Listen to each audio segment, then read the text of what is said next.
Hey, what's going on YouTube? I'm back again. I want to make a video. I haven't been making as many videos as I was before. It's just because, I don't just make videos just to talk. I make these videos to get stuff off my mind for things that come up in the news and in the media. And plus, my dreams. That's how I started this channel at first, was for my dreams. And last night I had 2 more dreams last night. And I want to tell them to you guys.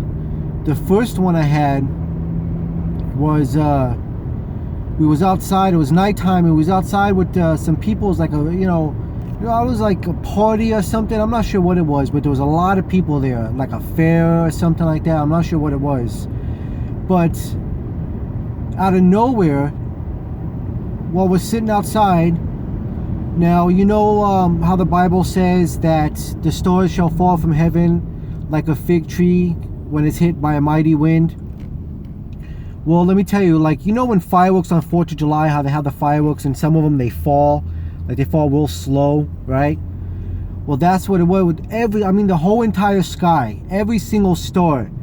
It seemed like they was falling gracefully, like they was falling out of the air, right? And then we seen this big 10, the number 10 in the sky. It was a countdown from 10.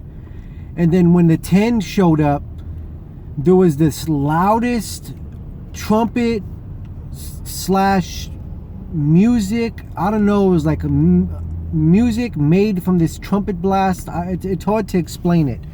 But let me tell you guys, this trumpet blast that lasted the duration of this countdown from 10 to 1, the lower the number got from 10 to 1, the louder this trumpet got. Or this music, or a mixture of this music and trumpet was so loud that it went to the point to where it vibrated. The sound was, I'm talking about, unimaginable, to where it blurred your vision. That's how loud this sound was. It shook the whole earth and the sky. I mean, everything was shaking. It was like, I don't know if you guys ever been into a car that has a loud system, and to where when the bass hits, it vibrates the mirrors. But that's what this sound did to my vision. And it was, but when the countdown got to everybody was counting down 10, 9, because we all knew what this countdown was, right? And me, when it got to 8 or 7, I dropped to my knees and I was praying out loud. But the sound was so loud I couldn't even hear myself talk. And then when it got to 1, the whole world, everything went pitch black. The sky went black. Everything went black. It went to silence.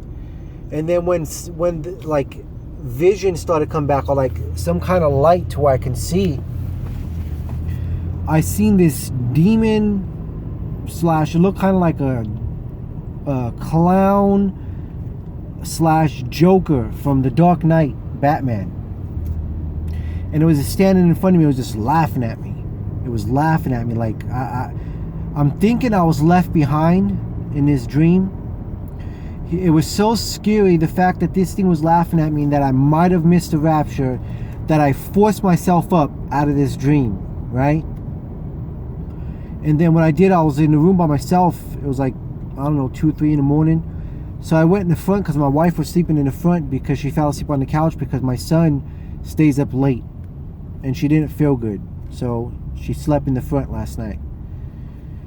So I got up out of bed and I woke up and said, hey, come in the room with me. Come to bed. Because, I was scared. I didn't want to be alone. It was this weird feeling.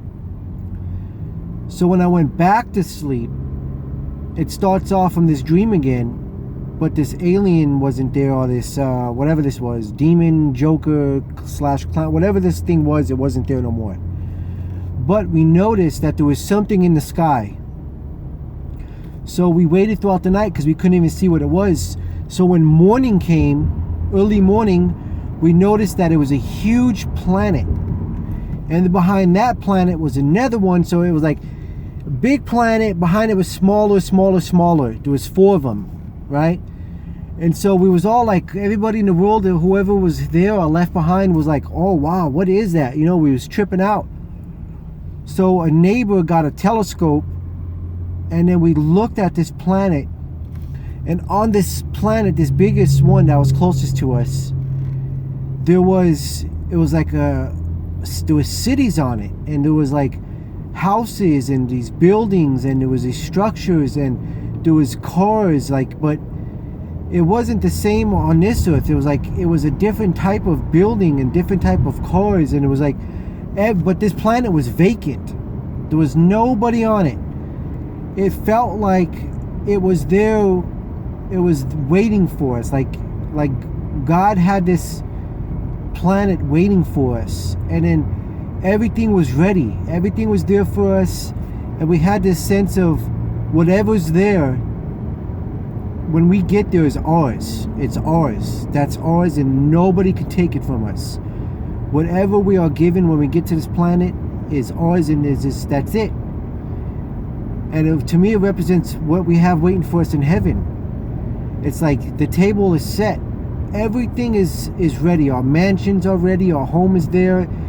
And guess what, guys? Our treasures, nobody can take it from us. And it's like, when I woke up from that one, I had this feeling like, oh my God, you know, I can't wait. I cannot wait. You know, God does his best he can to give us what we want here on earth, you know, but we have to understand that what we have waiting for us is more important what he's got for us in heaven. It's like he's doing what he's got to do to get us to heaven, and it's for us to point people there, because when Jesus died, that's it. If we believe in him honestly with our hearts, and we fully put our trust in him, we have our place in heaven, right? And you know, it's like God works in weird ways. It's like a couple months ago, you know, I had this 2016 Camry, right? And then they came out with these new ones. It was a 2019. And I seen this car one day driving home. I was like, man, that's a beautiful car. I wish I had that one. But, you know, I still owed 3 years of payments on my 2016. So I was like, I told myself, you know what? No, I'll never get that. You know, because I still owe a lot of money on this car. And, you know, it's far-fetched for me to think I'm going to get that one, right? Well, last month, on February 23rd, I wrecked my 2016 Camry. And, you know, to me, it was like the end of the world. I was like, oh my God, you know, how bad can things get? Why is things getting worse and worse? So whatever, the insurance company paid off that car. And last week, I went to Toyota and I got me a 2019 Camry. So what I'm saying is, like, we get what we want in life, but it's not the way we expect to get it. Like, God gave me what I wanted, but I had to pay a little bit for it. You know what I mean? It's like, you gotta give to get, if that makes sense. It's like, when things happen in our lives that seem like it's the end, or like, oh my God, things are crashing down, God is doing everything in our lives for a reason. We may not understand it. We don't know the outcome. But we have to stay faithful and understand that God has got our back. So I want to say, guys, trust in him. Put your faith in him. Don't let any of these problems in this life turn you away from him. Don't ever argue with him. Don't ever... Just stay on the right track with God, guys. That's what I want to say today. God bless you guys. Talk to you next time.